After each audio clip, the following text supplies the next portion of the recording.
Welcome. I am the sleepy scientist, here to guide you on a very slow, very gentle voyage through 13.8 billion years of hush and change, the long, quiet story of how galaxies are born. If you feel like telling me where you are and what time it is where you are sleeping, I'd love to imagine the same sky with you. If this soft journey feels like your kind of evening, a small like or a quiet subscription helps more sleepy minds find this corner. Now, settle in. Let your shoulders soften. We are going to drift backwards and forwards through time, listening to the universe's memory, and we will move with the patience of gravity itself. Imagine, at first, not an explosion, but a sudden immense stretching of space itself growing, carrying everything with it. That is how modern cosmology asks us to picture the universe's beginning, not a blast into empty room, but a warming and then a rapid expansion of the very fabric of reality. For a moment, try to feel that expansion, like a breath taken by the cosmos. The air of everything thinned and stretched, and with that stretching came cooling. What began as an almost incomprehensibly hot, dense broth of energy and particles slowly cooled enough for familiar things to form. In those first instants, the universe was a roiling, seething soup, a place of fundamental particles, quarks, electrons, photons. They were constantly colliding, rebounding, weaving in and out of existence. It is a strange sort of fire, one made not of wood or coal, but of pure physics, a glow so intense it smoothed out wrinkles in space and set the stage for everything that followed. As it expanded and cooled, quarks paired up to make protons and neutrons. Electrons found partners among these atomic nuclei. After a few 100,000 years, when the universe had cooled further, simple atoms, mostly hydrogen and helium, were finally able to form in calm enough conditions to keep hold of their electrons. This transition is called recombination, though it was actually the first time electrons and nuclei combined to make neutral atoms. When that happened, light that had been trapped, scattered by charged particles, could at last travel freely. That freed light has been traveling ever since, stretched and cooled into the faint whisper we call the cosmic microwave background, or CMB. If you could pluck a single photon from that ancient light and hold it in your mind, you would be holding a message from the universe as it was when it was only a few 100,000 years old. It is the oldest photograph we have, a soft, all-encompassing glow that is almost perfectly uniform, but with tiny variations, delicate freckles, which tell us something very important. Those minute ripples in temperature and density are the seeds of everything that would later grow. Stars, galaxies, clusters, and the vast filaments that link them. After recombination, the universe entered what we sometimes call the cosmic dark ages. The phrase sounds dramatic, but the reality is more like a long, quiet twilight. There was light, in the sense that photons wandered through space, but there were no bright starlit towns yet. The cosmos was filled with neutral hydrogen, a translucent fog that swallowed energetic light and held the night at arm's length. During this long hush, which lasted for a few 100 million years, small differences in density, those seeds from the early universe, began to grow. They were tiny at first, mere percent-level variations, but gravity is patient. It does not hurry. Over millions and then hundreds of millions of years, gravity gathered matter towards slightly denser places, deepening the wells of attraction ever so slowly. To help imagine that, picture a vast, almost motionless sea dotted with gentle ripples. Each ripple is a tiny region where there is a little more matter, a little extra pull. Gravity is like a sculptor with very slow hands. It will not carve out mountains in a heartbeat, but given time, it can shape continents. Those tiny ripples grew into larger lumps, and those lumps became the first building blocks of structure in the cosmos. Another quiet but crucial character in this unfolding story is something we call dark matter. The name makes it sound mysterious, and it is, but try to think of it not in terms of dark or evil, but as an invisible scaffolding. We do not yet know what dark matter is made of. Its nature remains one of the gentle mysteries of modern physics. What we do know is how it behaves. It seems to feel gravity, and it does not interact with light in the ways ordinary matter does. Because it doesn't scatter or shine, it is largely invisible to telescopes, yet its gravitational presence is obvious in the way galaxies spin and in the way light bends on its passage across cosmic distances. Imagine then a vast, delicate spiderweb stretching across space, not woven of silk, but of mass. That is the cosmic web, a network of filaments where dark matter pulled itself together like strands, and along those strands ordinary gas was later drawn. Where filaments intersected, knots formed, denser regions that would become the seeds of galaxies. These dark threads were present early on, forming quietly as gravity amplified the initial ripples. They provided the hidden grooves along which baryonic or ordinary matter flowed, cooling into the pockets carved by the invisible scaffolding. It's a beautiful, almost tender image, an unseen architecture, patiently holding the places where fire would one day ignite. While that scaffold grew, the universe stayed mostly dark, but it wasn't empty. Tiny clumps of gas began to condense in the densest knots. Some of these clumps were mere whispers, too small to do much, while others were large enough that their internal gravity could compress gas to the point where temperatures rose, and the first nuclear furnaces could ignite. The first generation of stars, often called population 3 stars, are believed to have been very different from the stars we see in nearby galaxies today. Models suggest they were likely massive and short-lived, bright bonfires in the vastness, and they blazed with a pure, simple chemistry, hydrogen and helium, with almost no heavier elements. Those heavy elements, like carbon, oxygen, and iron, had not yet been forged. When these pioneering stars turned on their lights, the universe changed from within. Their ultraviolet glow began to ionize the surrounding hydrogen, stripping electrons from atoms, turning patches of the fog into clear air. Over time, as more and more of these first stars and nascent galaxies lit up, they collectively cleared the fog in a process we call reionization. Think of it as shutters slowly opening across an enormous hall. At first, only small windows let light through. Then, as more lights came on, whole sections began to brighten. Reionization did not happen overnight. It was a gradual, patchy reshaping of the cosmic atmosphere, completed perhaps a few 100 million years after the first stars formed. It was the universe's way of letting its own light travel farther, of turning a dim, diffuse dawn into a clear, star-speckled morning. If we pause, we can note a gentle pattern that repeats in this story. Small beginnings, patient growth, and then a creative transformation. From the thermal dance of particles to the vast cosmic web, the universe prefers slow handiwork to sudden drama. That is one reason why thinking about time in cosmology can be soothing rather than alarming. Processes last a very long time, and change often arrives as a soft rearrangement rather than a violent upheaval. To return to our web imagery a little more, imagine this scaffolding as a map of slow rivers. Dark matter creates channels, and ordinary matter, gas and dust, behaves like a traveler that flows down those channels, pooling where the currents slow. In those pools, the gas can cool and condense, and inside them, stars are born. Sometimes a pool remains small, forming a modest collection of stars like a village. Sometimes multiple pools gather, and their villages come together to make a town. Over cosmic time, towns merge into cities. This hierarchical assembly, where small structures gradually combine to make larger ones, is a central theme in how galaxies grow. As the first stars lived and died, and many of them were massive enough to explode at the ends of their brief lives, they began to enrich their surroundings with the heavier elements that would, in future generations, help form planets, rocky worlds, and the complex chemistry of life. The deaths of those early titans seeded the gas with the ingredients that future stars and eventual planetary systems would inherit. Each generation of stars recycled the materials of the previous ones, making the universe gradually richer in variety. So, in a very real sense, the cosmos writes its history into the matter it creates, making the later epochs possible because of the earlier ones. We can also imagine the motions involved. The material flowing along dark matter filaments does not fall neatly into place. There is angular momentum, a cosmic sense of spin that arises from the tidal tugs of neighboring clumps. Some regions pick up more spin, others remain relatively sedate.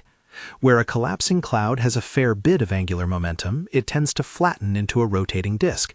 In such places, the slow, coordinated dance of millions or billions of stars gives rise to the graceful spirals we find so pleasing. Where collisions are frequent, or where spin is low, galaxies can become more spheroidal, their stars orbiting in a more random, elliptical ballet. But I should be gentle here. These are broad strokes, not rules carved in stone. The cosmos offers a variety of outcomes depending on environment, mass, and the long history of interactions. Speaking of interactions, the early universe was a busy place in its own unhurried way. Proto-galaxies, the small, clumpy precursors to today's full-grown galaxies, wandered along the cosmic web and encountered one another. When they passed nearby, their mutual gravity tugged at stars and gas, drawing long, elegant tidal streams that sometimes twined like ribbons or spilled stars into extended tails. These encounters stir the gas, occasionally driving waves of star formation, what astronomers call starbursts, as gas clouds compress under the pressure of the encounter and ignite into new clusters of stars. If two proto-galaxies merged gently, their stars might settle into a new, larger spiral. If the encounter was more violent or involved many mergers, the remnant could relax into a smooth elliptical system dominated by older stars. I find it comforting to think of these mergers not as violent destruction, but as slow, creative reweavings, a kind of cosmic quilting. Imagine two tapestries laid one over the other and then slowly braided together, threads interlacing to form a new pattern. On human timescales, the idea of a galaxy colliding may sound dramatic. On cosmic timescales, it is more like a long, patient choreography. The timescales involved are immense. These dances play out over hundreds of millions to billions of years. When we say collision, we do not mean sudden smashing as in a car crash. Stars are so far apart within galaxies that direct stellar collisions are rare. What changes is the orchestration of gravity, the rearrangement of gas, the reignition of star formation, and the slow building or dismantling of galactic structure. In some galaxies, at their very hearts, great masses gather. Supermassive black holes, enormous and compact, seem to lurk in the centers of many, perhaps most, large galaxies. They can have masses millions or even billions of times that of the Sun. Yet they are not monsters that swallow everything at once. Rather, they are regulators of their environments. When gas funnels into the central regions, some of it can fall into the black hole, and that accretion process can power bright, energetic phenomena, quasars and active galactic nuclei, which in turn can heat surrounding gas and sometimes slow or halt star formation. We think of this as feedback, a conversation between a galaxy and its central engine. The details of this conversation are complex and still under active study, but the broad point is simple and calming. Galaxies are not passive. They are in a gentle, ongoing dialogue with their own hearts. Let us return for a little while to the soft light of the first stars. Imagine standing beside one of those early bonfires and watching a young galaxy build itself around the glow. The first stars are likely to have been very hot and luminous, their light intense, and their lives comparatively brief. Because they lacked heavy elements, their atmospheres could not cool as efficiently, and that affected how they radiated and how they lived. When such massive stars ended their lives, they scattered the heavier elements into their surroundings, enriching the gas and changing the conditions for the next generation of stars. This slow enrichment is why later generations of stars, like those in the Milky Way's disk, have more metals, in astronomical terms anything heavier than helium, than the first generation did. We reach a moment in this narrative that is both scientific and almost tender. The universe, once a smooth sea, is now studded with islands of light. These islands are young galaxies, forming from the union of gas and dark matter, lighting up the cosmic web at different places and times. Some of these fledgling galaxies remain small and irregular, their star-forming regions knotty and scattered. Others accrete more gas, merge with neighbors, and grow into larger, more organized systems with recognizable shapes. Over the next billions of years, these processes, growth by accretion and growth by merger, will sculpt the grand diversity of galaxy types we see today. A quiet thought occurs. When we look at a galaxy, we are reading a long biography. Its shape, its star populations, its gas content, the glow of different regions, all are pages from its life story. A spiral arm may be a chapter of ongoing star formation. A smooth elliptical may read like an older, more settled volume. A galaxy's metallicity, the abundance of heavier elements, tells us about how many generations of stars have lived and died there. In that sense, every galaxy is a library, and every photon of light that reaches our telescopes is a single sentence in a very long book. And how do we, from our small vantage point on a small planet, read these books? Telescopes are our translators and our time machines. When I mention Hubble, think of a patient photographer who has been trained to look far and to see faintly. The Hubble Space Telescope has shown us deep fields where thousands of faint galaxies stare back as tiny smudges, their light stretched and reddened by the expansion of space, a phenomenon we summarize with the idea of redshift. Essentially, the farther a galaxy is from us, the more its light has been shifted to longer, redder wavelengths by the stretching of space during the light's journey. So when we look far, we look back in time. James Webb, a newer and very sensitive instrument, lets us peer deeper into the infrared, catching light that was even more severely stretched, revealing the faint glow of very early galaxies and the fingerprints of the first starlight. These instruments turn space into a library where the oldest volumes are on the most distant shelves. They allow us to follow the narrative from the early faint flickers through to the fuller, brighter pages where galaxies have matured. Every new observation is like turning a page, and sometimes a page shows something we did not expect, a surprise that prompts new questions and makes the story all the more engaging. There is a gentle humility to this kind of discovery. We build instruments and models, each with their limitations, and then we listen to what the universe tells us. When our models and observations disagree, we do not shout. We revise the models and we build better instruments. For example, when we speak of dark matter, we speak of an absence as much as a presence. We know it by its gravitational fingerprints, and we test its behavior against observations. There are multiple proposals about what it might be. Exotic particles, perhaps. Modifications of gravity, less likely but still considered, or something else we have not imagined yet. For now, it is enough and soothing to hold the image of the unseen scaffolding, and to understand that science proceeds gently, step by tentative step. As we reach this part of the voyage, the picture is settling into focus, but not yet complete. The cosmic web is in place, dark matter threads running like pale veins through a dark ocean. Gas has been drawn into the knots, cooled, and started to form the first luminous bodies. The first stars have burned their quick, brilliant lives and taken part in the gradual chemical enrichment of the cosmos. Small proto-galaxies have begun to mingle, to merge in slow dances, to build larger structures.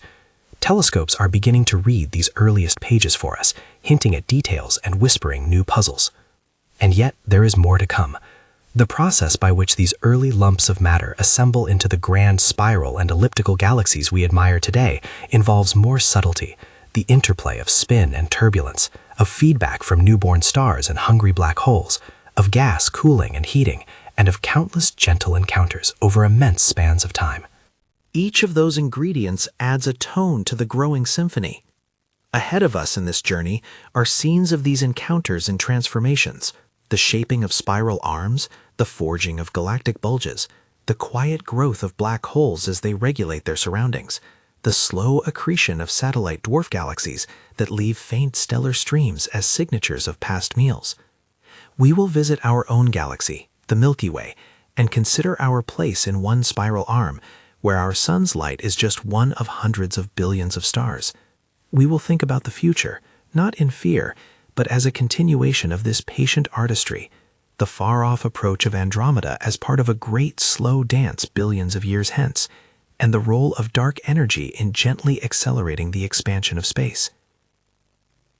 For now, let us rest in the quiet between beginnings. Picture again the cosmic web, the filaments aglow with nascent light, the first bonfires of population 3 stars burning bright and then fading, the patchy windows of reionization slowly widening. Imagine that you are a calm observer in a small boat drifting along one of the dark matter rivers, watching tiny lights appear on the banks and gradually grow into hamlets and then towns. The scene is not hurried. It is full of patient transformations, each necessary for what comes next. Take a long, slow breath with me. Inhale the idea of time as a soft, enduring tide. Exhale and let go of any sense of hurry. We are safe here in the quiet, listening to the universe remember itself. The next part of our voyage will ease us closer to the details of how galaxies take on the shapes we know, how spiral arms form like gentle fountains of stars, how mergers sculpt the elderly ellipticals, and how central black holes, through whispers of energy, shape star formation. We will draw nearer to the Milky Way, to the arm where our sun resides, and to the slow future dances of our local neighborhood. Before we continue, let your eyes close if you wish. Picture a single filament of the cosmic web stretching into the dark, lit here and there by the soft glow of newly born stars, lanterns in the vast. Keep that image as a thread. We will pick it up again as the story deepens. If your eyes are closed, keep them closed for now, and let that single glowing filament stay bright in your mind. If your eyes are open, feel free to let them rest on a soft point in the room, as if you were allowing the universe to settle behind your eyelids. We will follow that thread a little closer now, watching how galaxies put on their particular costumes, how some learn to spin in graceful spirals, why others relax into rounder, quieter shapes, and why a scattering of them remain wonderfully, unpredictably irregular. Think first of a calm, rotating puddle of gas drawn into a growing knot along the filament. As gas falls in, it brings with it a hint of sideways motion, a spin inherited from the gentle tugs of neighboring clumps. That spin is usually small at first, but because of the conservation of angular momentum, it becomes more important as the gas contracts. The cloud flattens, like a slowly turning plate, and as it does, the material within moves in coordinated orbits. Imagine children running in circles around a maypole, hands extended, and stars forming where ribbons intersect. That is a loose picture of how a disk galaxy acquires its ordered turning structure. Within such a disk, waves of slightly higher density can travel, not unlike ripples on a pond, but far gentler and sustained. Astronomers often describe spiral arms as density waves, regions where stars crowd together temporarily, compressing the gas that passes through and triggering bursts of star formation. The arms are not rigid arms of the galaxy so much as patterns in which new stars are born and then drift away. Young blue stars light the arms like fresh lanterns set on a procession. Older, redder stars form the background glow.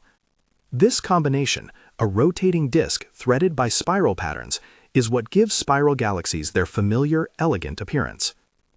But not all galaxies spin in organized disks. When a system has undergone many mergers, particularly with other large, similarly sized galaxies, its stars can find themselves on more random trajectories. Over the long periods of relaxation that follow such encounters, the memory of ordered rotation fades, and the stellar population settles into a smoother, more spheroidal distribution.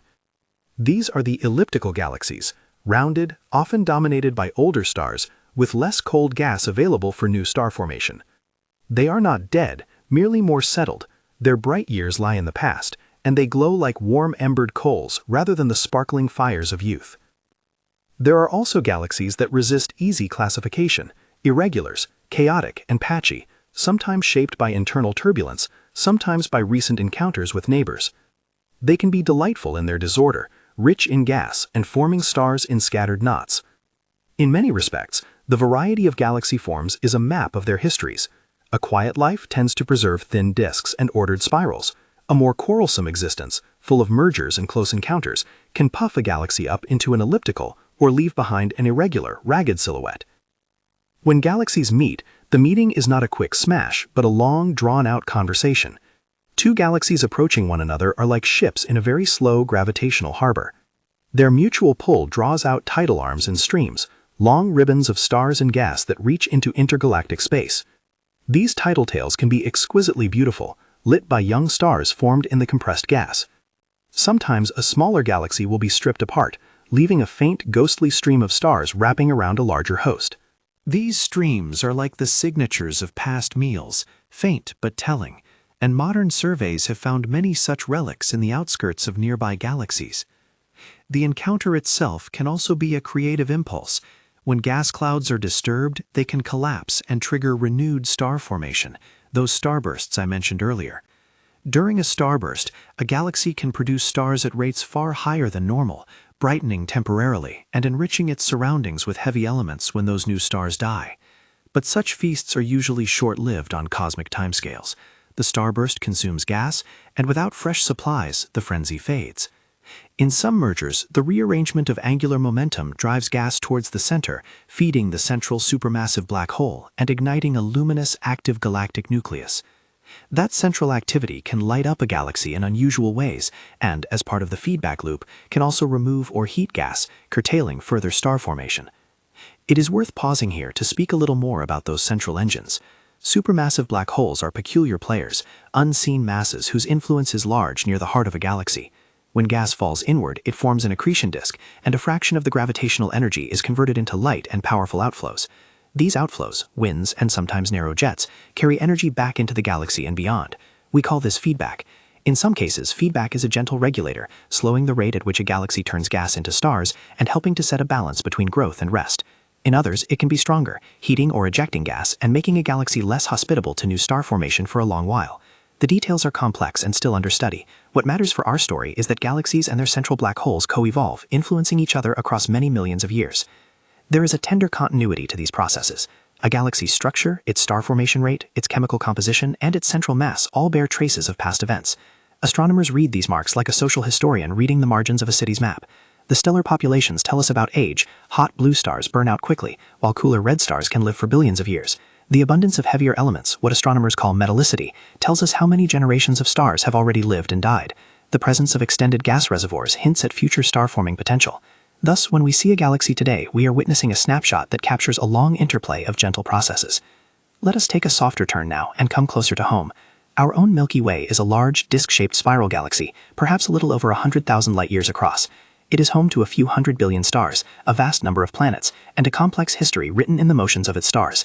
We reside in a modest arm, sometimes called the Orion or local arm, a quieter lane among several. From our position there, the Milky Way looks like a band of milky light across the night sky, and when we peer outwards with telescopes, we are looking along the plane of that disk, seeing countless stars and nebulous regions of gas. Near the center of our galaxy sits Sagittarius A star, a compact radio source that we know houses a supermassive black hole of roughly 4 million solar masses. It is not a ravenous monster, but a quiet presence, occasionally fed by infallen gas and sometimes lighting up in X-rays.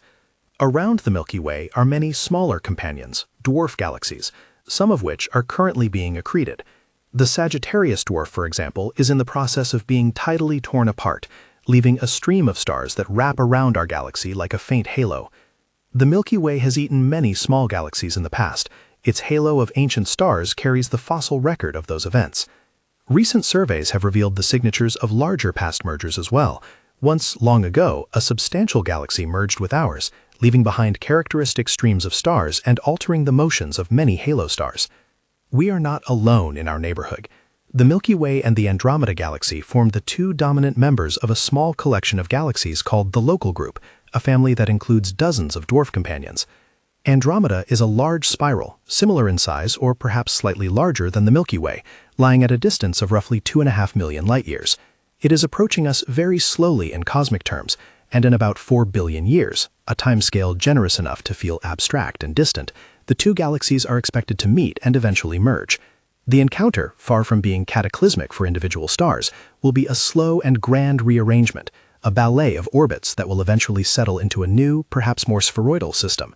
Some scientists use the playful name Milkomeda for the future remnant.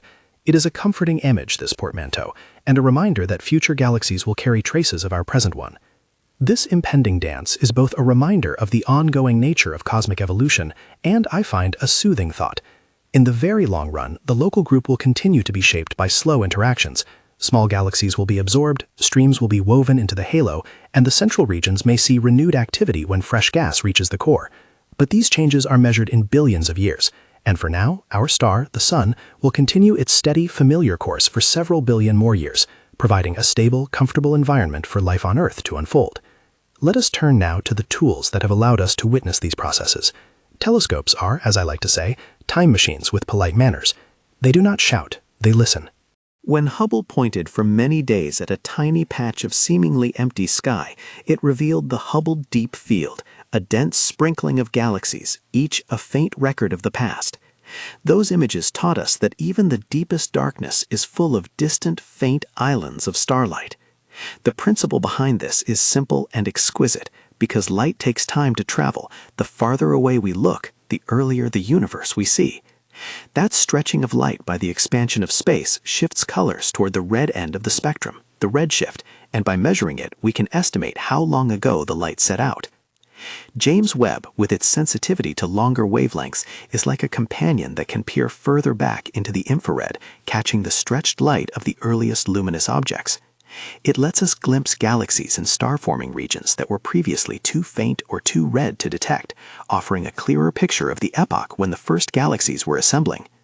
Each instrument is tuned to a particular band of cosmological memory. Together, they allow us to piece together a longer narrative. As we map the galaxies across cosmic time, we watch the story of birth, growth, and transformation unfold page by page. When we read these pages, we sometimes find surprises. Occasionally, a particularly distant object appears brighter or more evolved than our models had predicted. Such surprises are not alarming. They are invitations to refine our understanding. Science is at heart an art of attentive revision. Each observation is a gentle nudge, a whisper from the universe saying, "Try again, slowly," and we adjust our ideas accordingly. This humility is one of the loveliest parts of the practice. It keeps us patient, curious, and open. As the universe ages, however, the large-scale picture is shaped by an even subtler presence, dark energy. This mysterious component, which we infer from the observation that the expansion of the universe is accelerating, acts like a gentle pressure that makes space expand more rapidly over time. It is not something dramatic that rips things apart at a local level. Rather, on the largest scales, it increases the distance between widely separated structures. Over immense spans of time, dark energy makes the universe lonelier, as galaxies not gravitationally bound to one another recede faster and faster beyond our ability to see them. What would that future look like in a calm and non-alarming way? Imagine, in the far reaches of time, galaxy clusters remaining bound by their own gravity, shining as isolated archipelagos in an ever-expanding ocean. Within those islands, star formation will slow as gas is consumed or heated. New stars will be born at ever lower rates. Stellar remnants, white dwarfs, neutron stars, and black holes will become more common as the population ages. The sky, on the largest scales, may grow darker and colder, but it will still hold the accumulated memories of billions of years of gentle work, the heavy elements forged in stars, the compact remnants of old suns, and the faint, stretched background glow that has traveled since the first recombination. It is a future that is quiet, not frightening, a long night, perhaps, but one shaped by the same patient forces that have governed the universe from the start.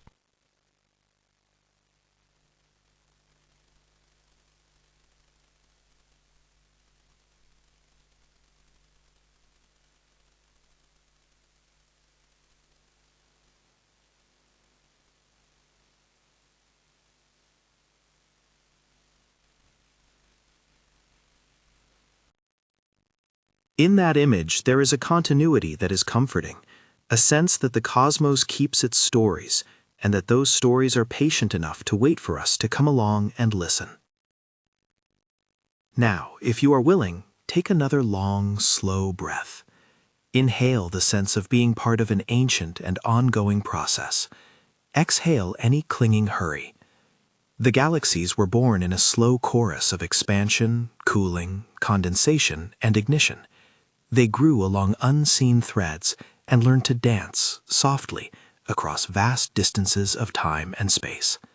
We stand in this moment as one small note in that chorus, an echo of the first bonfires, a child of recycled elements, a reader of the great cosmic book.